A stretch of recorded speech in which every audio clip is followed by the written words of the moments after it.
Assalamualaikum warahmatullahi wabarakatuh, dear student. Kali ini kita akan membahas tentang penggunaan Microsoft Visio dalam membuat flowchart.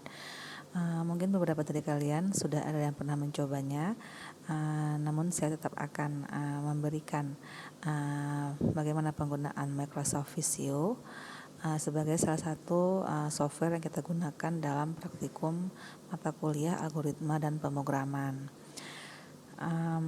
Seperti yang pernah saya katakan di kelas ya, sebenarnya banyak sekali software-software lain yang dapat digunakan untuk menggambarkan flowchart ya.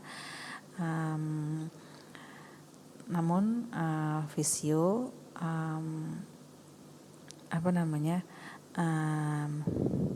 merupakan tools yang sudah sangat umum digunakan di dalam dunia developer software ya.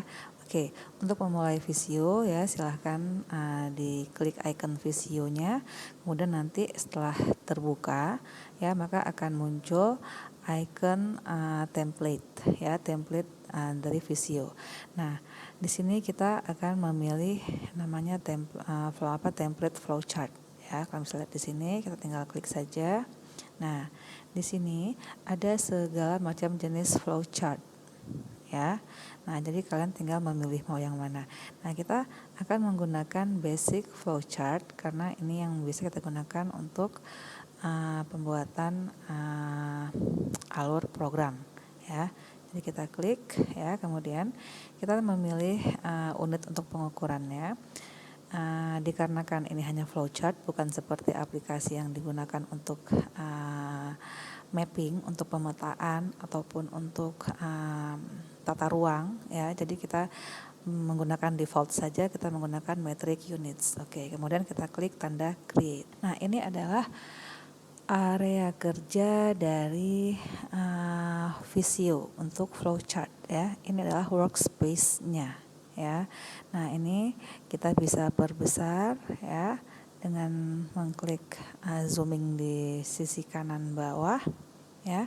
Nah, di sini kalau tadi kita sudah memilih template flowchart, maka dia akan, dan basic flowchart, maka dia akan muncul langsung shape-nya, panel shape di sebelah kiri sini ya. Nah, kalian bisa melihat di sini sudah ada seluruh simbol beserta dengan kegunaannya, fungsinya ya.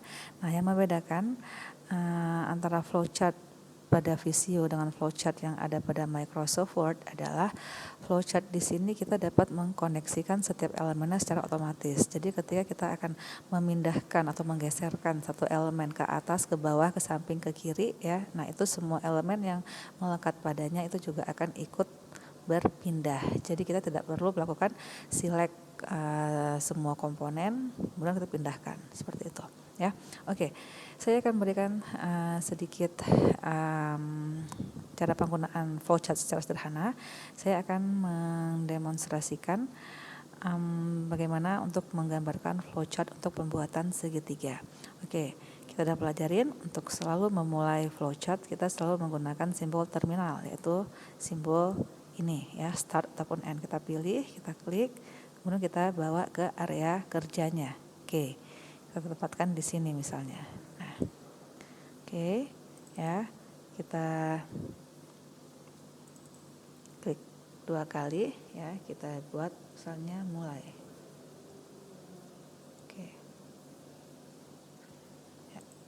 Oke, kemudian setelah mulai kita membutuhkan yang namanya untuk variabel input ya. Nah, di sini variabel yang digunakan, simbol yang digunakan adalah simbol data ya. Nah, kita beri di sini, nah kalian bisa lihat ya, penempatannya pun langsung diatur secara otomatis letaknya apakah sejajar dengan grid yang sebelumnya ya. Nah, kalian bisa melihat garis hijau ya, jaraknya. Oke, misalnya kita buat di sini untuk membaca inputannya adalah nilai alas, koma, tinggi. Oke. Nah, oke, selanjutnya adalah kita membutuhkan simbol untuk memproses, ya. Jadi kita di sini klik simbol proses, kita bawa lagi kemari, ya. Kalian bisa lihat, ya. Nah, posisinya bisa sejajar. Nah, seperti ini. Ataupun seperti ini tingginya, ya. Kalau begini terlalu kecil, ya, kita sejajarkan. Nah, oke. Kemudian di sini kita buat luas sama dengan, ya, luas sama dengan alas dikali, ingat kalinya tuh pakai tanda asterik, alas dikali tinggi dibagi 2. Oke. Nah, selanjutnya adalah statement untuk memprint, ya. Nah, untuk memprint di sini kita boleh memakai simbol data ataupun kita memakai simbol dokumen. Oke, kita akan memakai simbol dokumen saja, ya. Nah, seperti ini, ya, bisa dilihat sama semua jaraknya. Nah, kita tinggal bikin di sini print L, atau kita buat di sini luas saja. Luas, maka di sini juga harus kita edit menjadi luas. Nah, seperti ini, ya. Oke, ini bisa kita perbesar. Nah, kemudian kita pindahkan posisinya. Oke, lebih rapi. Dan selanjutnya adalah simbol untuk selesai. Kita pilih kembali simbol start N-nya, ya. Nah, seperti ini. Kita buat selesai. Nah, selanjutnya kita tinggal menambahkan tanda panah, ya, yaitu berupa konektor. Nah, itu kita ambil dari sini, dari konektor ini. Nah, ya, kalian bisa melihat. Nah, di sinilah ada proses glue, ya. Nah, kita taruh, kita sampai dia berwarna hijau. Titiknya kita tarik sampai dia juga berwarna hijau. Nah, keluar tulisan glue to connection point, artinya direkatkan. Oke, selesai, ya. Kemudian hal yang sama juga untuk panah selanjutnya. Oke, rekatkan. Kemudian hal yang sama. Oke, dan terakhir hal yang sama juga kita lakukan. Oke, selesai. Ya, kan bisa melihatnya. Nah, seperti ini. Nah, ini yang akan saya tunjukkan, ya. Nah, jangan lupa kalau kalian mau merubah-rubah posisinya, itu harus mengganti kursor. Jadi kembali ke pointer tool, ya. Nah, jadi seandainya saya ingin memindahkan simbol dari input, kalian bisa melihat, ya, tanda panahnya itu mengikuti. Nah, seperti ini, ya.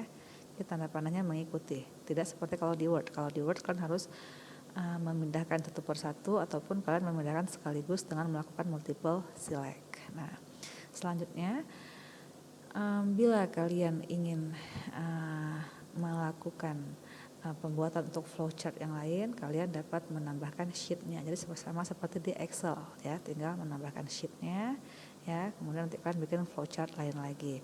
Nah, di sini untuk setiap sheet, ya, atau setiap page itu dapat di rename. Jadi tinggal kalian lakukan double klik ataupun klik kanan, ya. Klik kanan kemudian rename, ya. Jadi sama seperti di Excel, tinggal diganti namanya.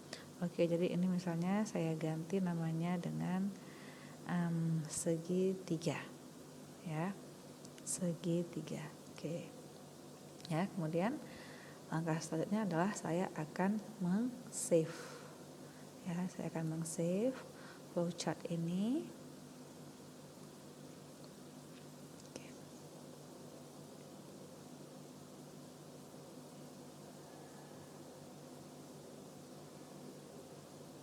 Oke, saya akan men-save, ya. Misalnya ini saya buat adalah flowchart, ya, flowchart dasar.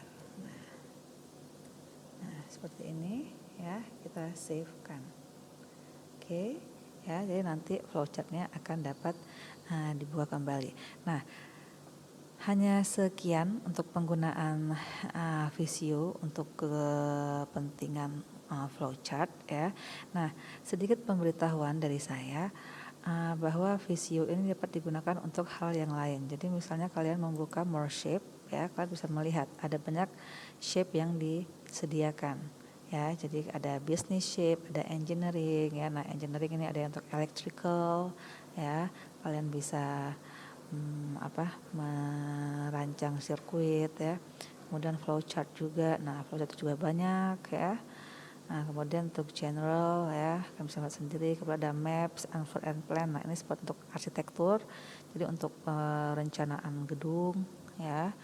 Nah, kemudian untuk pemetaan ya. Jadi kalau misalnya mau buat denah juga bisa. Kemudian untuk jaringan ya, untuk desain jaringan ya, silahkan dicoba sendiri. Untuk penjadwalan. Nah, untuk software dan database. Jadi untuk pemodelan data ya menggunakan IRD, UML ya. Nah, ini dapat dibuat di sini. Membuat sitemap juga sama ya. Jadi bisa bisa melakukan banyak hal. Oke, sekian materi pertama kita.